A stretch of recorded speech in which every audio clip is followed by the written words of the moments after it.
warahmatullahi wabarakatuh. Perkenalkan, kami dari kelompok 2 ingin mempresentasikan tentang bab 7 wawasan Nusantara dalam konteks NKRI. Perkenalkan, nama saya Febri Kaudia. Saya Edrido Amanda. Saya Gina Rizkia. Saya Diva Dwi Amanda. Saya Yolani Sarita. Di sini saya akan menjelaskan tentang pengertian dari wawasan Nusantara. Pengertian dari wawasan Nusantara secara etimologi berasal dari bahasa Jawa, wawas yang berarti pandangan. Nusa yang berarti kesatuan, kepulauan, dan antara yang bermakna dua samudra. Jadi, pengertian secara umum dari wawasan Nusantara adalah cara pandang atau cara melihat kesatuan kepulauan yang terletak di antara benua Asia dan Australia. Juga ada Samudra Hindia dan Pasifik. Berdasarkan TAP MPR tahun 1993 dan 1998 tentang OBHN, wawasan Nusantara adalah cara pandang dan sikap bangsa Indonesia tentang jati diri dan lingkungan yang mengutamakan persatuan dan kesatuan bangsa, serta kesatuan wilayah demi tercapainya tujuan nasional. Selanjutnya, hakikat wawasan Nusantara. Dalam buku Wawasan Nusantara yang ditulis oleh Sri Widayati, dijelaskan bahwa hakikat wawasan Nusantara adalah penjabaran dari Pancasila sebagai falsafah. Pandangan hidup, ideologi bangsa Indonesia berdasarkan pengalaman sejarah, kondisi geografi, dan kehidupan sosial budaya bangsa Indonesia. Dijelaskan lebih lanjut, wawasan Nusantara pada hakikatnya selaras dengan Pancasila dan Undang-Undang 1945 dan tidak hanya berkaitan dengan kepentingan nasional saja. Wawasan Nusantara ini juga memiliki tanggung jawab dalam memperhatikan lingkungan dan pembinaan ketertiban dan perdamaian dunia. Dalam pandangan lain, hakikat wawasan Nusantara dapat diartikan sebagai keutuhan Nusantara, yang merupakan cara pandang secara komprehensif terhadap lingkungan Nusantara dalam mewujudkan kepentingan nasional. Hal ini dilakukan oleh setiap warga negara termasuk aparat negara. Materi selanjutnya akan dijelaskan oleh rekan saya, Gina Rizkia. B. Kedudukan, fungsi, dan tujuan wawasan Nusantara. 1. Kedudukan wawasan Nusantara. Kedudukan wawasan Nusantara adalah posisi, cara pandang, dan perilaku bangsa Indonesia mengenai dirinya yang kaya akan berbagai suku bangsa, agama, bahasa, dan kondisi lingkungan geografis yang berwujud negara kepulauan berdasarkan Pancasila dan Undang-Undang Dasar Negara Republik Indonesia tahun 1945. 2. Fungsi wawasan Nusantara. Berdasarkan uraian di atas dapat disimpulkan bahwa fungsi wawasan Nusantara sebagai berikut. A. Wawasan Nusantara sebagai konsepsi ketahanan nasional, yaitu wawasan Nusantara dijadikan konsep dalam pembangunan nasional, pertahanan keamanan, dan kewilayahan. B. Wawasan Nusantara sebagai wawasan pembangunan mempunyai cakupan kesatuan politik, kesatuan ekonomi, kesatuan sosial dan ekonomi, kesatuan sosial dan politik, serta kesatuan pertahanan dan keamanan. C. Wawasan Nusantara sebagai wawasan pertahanan dan keamanan negara merupakan pandangan geopolitik Indonesia dalam lingkup tanah air Indonesia sebagai satu kesatuan yang meliputi seluruh wilayah dan segenap kekuatan negara. D. Wawasan Nusantara sebagai wawasan kewilayahan sehingga berfungsi dalam pembatasan negara agar tidak terjadi sengketa dengan negara tetangga. 3. Tujuan wawasan Nusantara. Wawasan Nusantara bertujuan mewujudkan nasionalisme yang tinggi di segala aspek kehidupan rakyat Indonesia yang lebih mengutamakan kepentingan nasional daripada kepentingan individu, kelompok golongan, suku bangsa, dan daerah. Kepentingan-kepentingan tersebut tetap dihormati, diakui, dan dipenuhi selama tidak bertentangan dengan kepentingan nasional atau kepentingan masyarakat. Nasionalisme yang tinggi di segala bidang demi tercapainya tujuan nasional tersebut merupakan pancaran dari dalam jiwa bangsa, makin meningkatnya rasa, paham, dan semangat kebangsaan dalam jiwa bangsa Indonesia sebagai hasil pemahaman dan penghayatan wawasan Nusantara. 4. Asas wawasan Nusantara. Bangsa Indonesia sebagai bangsa yang menjemuk dalam menyelenggarakan kehidupan di bidang politik, ekonomi, sosial budaya, dan HAMKAL harus mengutamakan persatuan, dan kesatuan bangsa serta kesatuan wilayah. Adapun asas-asas yang terkandung di dalam wawasan Nusantara sebagai berikut. A. Asas kepentingan bersama. B. Asas keadilan. C. Asas kejujuran. D. Asas solidaritas. E. Asas kerjasama. Dan F. Asas kesetiaan. 5. Perwujudan wawasan Nusantara.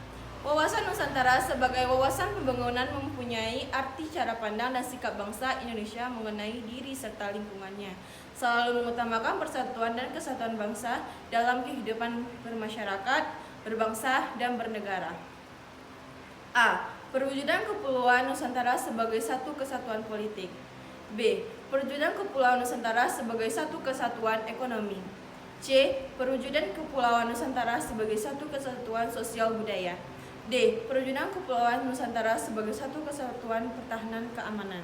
Materi selanjutnya akan disampaikan oleh rekan saya, Febri Claudia. Aspek Trigatra dan Pancagatra dalam wawasan Nusantara. Yang pertama, aspek Trigatra. Bagian letak dan bentuk geografis. Letak geografis wilayah Indonesia dalam peta dunia, terletak wilayah negara tersebut merupakan suatu kepulauan. Kepulauan itu terletak antara benua Asia di sebelah utara dan benua Australia di sebelah selatan, serta samudra Indonesia di sebelah barat dan samudra Pasifik di sebelah timur. Dan Indonesia terletak di antara 6 derajat LU sampai 11 derajat LS dan 95 derajat BT sampai 141 derajat BT. Yang bagian selanjutnya, keadaan dan kemampuan penduduk. Penduduk adalah sekelompok manusia yang mendiami suatu wilayah. Faktor penduduk yang mempengaruhi ketahanan nasional adalah sebagai berikut. 1. Faktor yang mempengaruhi jumlah penduduk. Jumlah penduduk dipengaruhi oleh kelahiran, kematian, pendatang baru, dan orang yang di wilayahnya. Kedua, faktor yang mempengaruhi komposisi penduduk. Komposisi adalah susunan penduduk menurut umur, kelamin, agama, suku bangsa, tingkat pendidikan, dan sebagainya. Selanjutnya, faktor ketiga adalah faktor yang mempengaruhi distribusi penduduk. Distribusi penduduk yang ideal adalah distribusi yang dapat memenuhi persyaratan kesejahteraan dan keamanan, yaitu penyebaran merata.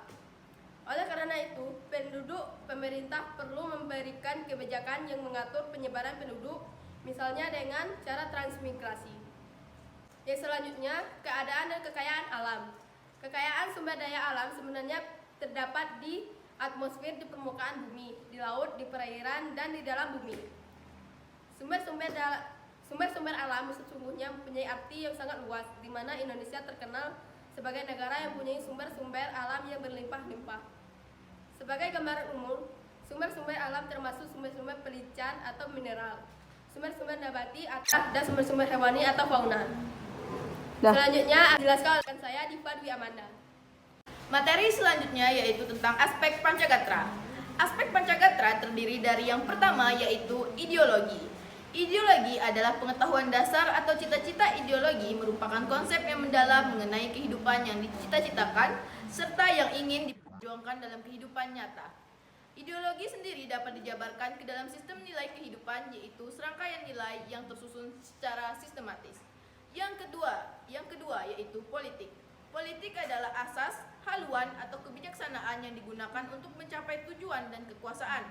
Dalam kehidupan, politik terbagi menjadi dua sektor, yaitu sektor masyarakat yang memberikan input dan sektor pemerintah yang berfungsi sebagai output. Yang ketiga yaitu sosial budaya. Sosial budaya dapat diartikan sebagai kondisi dinamik budaya bangsa yang berisi ketekunan bangsa untuk mengembangkan kekuatan nasional dalam menghadapi dan mengatasi ancaman, tantangan, halangan, dan gangguan. Yang keempat yaitu ekonomi. Aspek Pancagatra yang keempat adalah kegiatan ekonomi yang seluruh kegiatan pemerintah dan masyarakatnya dalam mengelola faktor produksi dan distribusi barang dan jasa untuk kesejahteraan rakyat. Yang kelima ada pertahanan dan keamanan. Pertahanan dan keamanan adalah ketangguhan yang mengandung kemampuan mengembangkan kekuatan nasional dalam menghadapi dan mengatasi ATHG yang dapat membahayakan identitas, integritas, dan kelangsungan hidup bangsa berdasarkan Pancasila dan Undang-Undang Dasar 1945. Materi selanjutnya yaitu tentang hubungan antar gatra.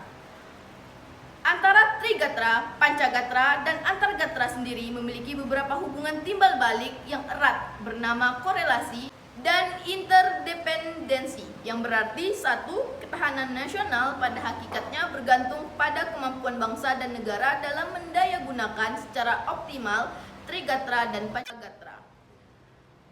Jadi, Trigatra sebagai modal dasar untuk menciptakan kondisi dinamis yang merupakan kekuatan dalam penyelenggaraan kehidupan nasional atau Pancagatra.